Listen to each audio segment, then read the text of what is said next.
Morning student. BSc part third paper second immunology में पिछले videos में हमने पढ़ा है कि हमारे इम्यून सिस्टम में कौन कौन सी सेल्स कार्य करती है और हमारे शरीर को रोगों से सुरक्षित रखती है।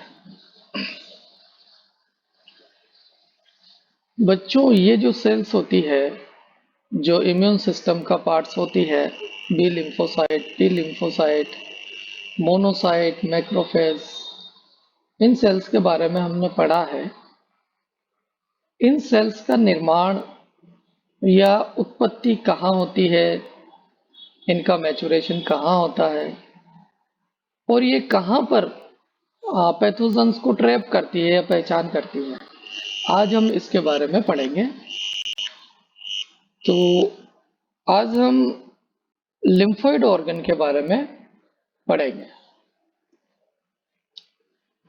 बच्चों, लिम्फोइड ऑर्गन को दो भागों में हम बांट सकते हैं, प्राइमरी लिम्फोइड ऑर्गन और सेकेंडरी लिम्फोइड ऑर्गन। ये सेकेंडरी मिस्टेक से लिखा हुआ है, इसको प्राइमरी लिम्फोइड ऑर्गन्स माने आप।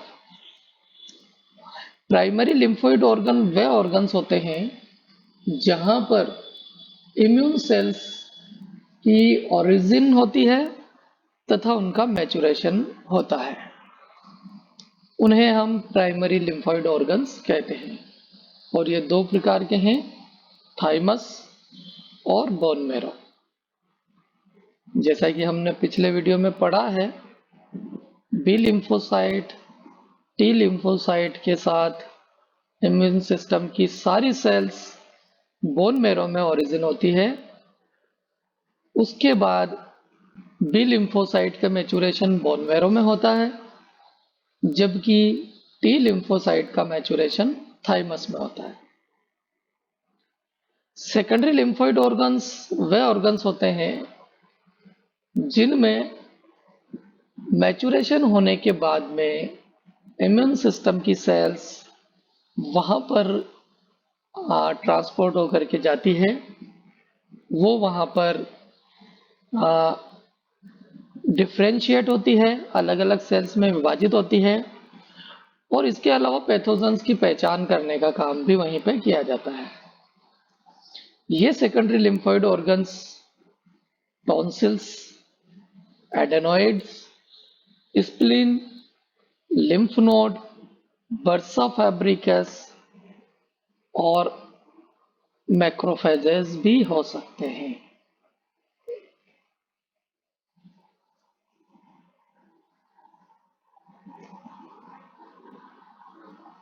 जैसा डायग्राम में आप देख रहे हैं कि हमारे मुख के दोनों तरफ जबड़ों के भीतरी सतह पर टॉन्सिल्स तथा एडेनोइड सेकेंडरी लिम्फोइड ऑर्गन होते हैं और इसके नीचे की तरफ लिम्फ नोड्स होते हैं जो कभी कभी मम्प्स जो एक डिजीज होती है उसमें फूल जाते हैं, जिससे गाल में स्वेलिंग आ जाती है। वो लिम्फ नोड की स्वेलिंग की वजह से होती है। थाइमस की पोजीशन आप देख रहे हैं और लिम्फ नोड्स यहाँ पर भी हमारे चेस्ट भाग में भी होते हैं। स्प्लीन की पोजीशन आप देख रहे हैं। पेयर्स पैचेस इंटेस्टाइन में होते हैं, पेयर्स पैचेस। अपेंडिक्स ये भी एक लिम्फोइड ऑर्गन का काम करते हैं, लेकिन बाद में ये धीरे धीरे अपेंडिक्स खत्म हो जाता है। बोन मैरो जो बड़ी हड्डियां होती है उनके ऊपरी भाग बोन मैरो का कार्य करते हैं और इस प्रकार से ये लिम्फोइड ऑर्गन्स हमारी बॉडी में होते हैं। सेकेंडरी लिम्फोइड ऑर्गन में कुछ एक लिम्फोइड ऑर्गन्स और हैं जिनके नाम हम देखते हैं। Spleen, lymph node, malt, mucosal associated lymphoid tissue, हमारे शरीर में जो भी म्यूकस सरफेस होती है उनसे संबंधित tissue, lymphoid tissue. Gut associated lymphoid tissue, हमारी आहार नाल से संबंधित लिम्फोइड टिश्यू जैसे Peyer's patches. Bronchus associated lymphoid tissue, bronchi से संबंधित lymphoid tissue. Skin associated lymphoid tissue और nasal associated lymphoid tissue. Not for cell development, immune system की सेल के डेवलपमेंट यहाँ नहीं होता है। हम पढ़ चुके हैं कि इम्यून सिस्टम का सेल डेवलपमेंट बोन मेरो और थाइमस में होता है। यहाँ क्या होता है? फाइनल डिफरेंशिएशन होता है, एक्टिवेशन होता है। The cell of the adaptive immune system recognise here the pathogens, यहाँ पर रोगजनकों की पहचान की जाती है। सबसे पहले हम पढ़ते हैं प्राइमरी लिम्फोइड ऑर्गन में थाइमस। इसकी पोजीशन क्या है? The thymus is located in the upper front part of the chest, in the anterior superior mediastinum, behind the sternum and in front of the heart, heart के सामने होता है और दोनों फेफड़ों के जो भाग है उनके बीच में होता है। It is made up of 2 lobes, 2 lobes का यह बना होता है। Each consisting of a central medulla and outer cortex surrounded by A capsule. आगे हम डायग्राम में देखेंगे कि एक कैप्सूल है जिसके 2 भाग है, बाहरी भाग कॉर्टेक्स होता है, भीतरी भाग मेडुला होता है। वो लिम्फोइड स्ट्रक्चर में आते हैं। The early teens the thymus begins to decrease in size and activity. Teenager के बाद में धीरे धीरे इसकी साइज डिक्रीज होती जाती है। ये थाइमस की हम पोजीशन देख सकते हैं, right lungs, left lungs in दोनों के बीच में है, हार्ट के इन फ्रंट में है थाइमस।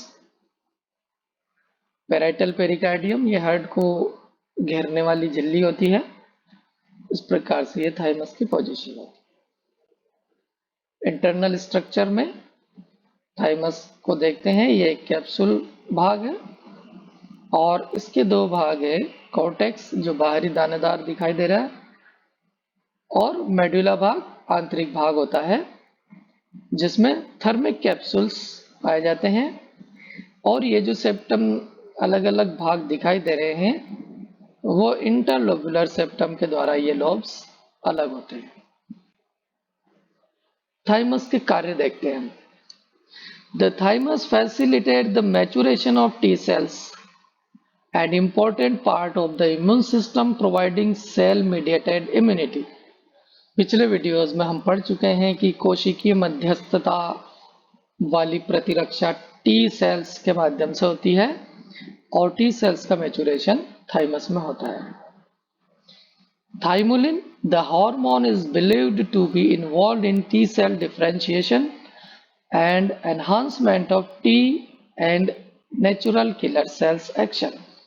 थाइमोलिन एक हार्मोन है जो कि टी लिम्फोसाइट के डिफरेंशिएशन में और टी लिम्फोसाइट तथा नेचुरल किलर सेल्स के एक्शन में को बढ़ाने का कार्य करता है। Thymulin follow a circadian rhythm and physiologically elevated ACTH level. Thymulin hormone circadian rhythm दैनिक लय को भी प्रभावित करता है और एड्रेनोकोर्टिकोट्रोफिक हार्मोन के लेवल को बनाए रखता है।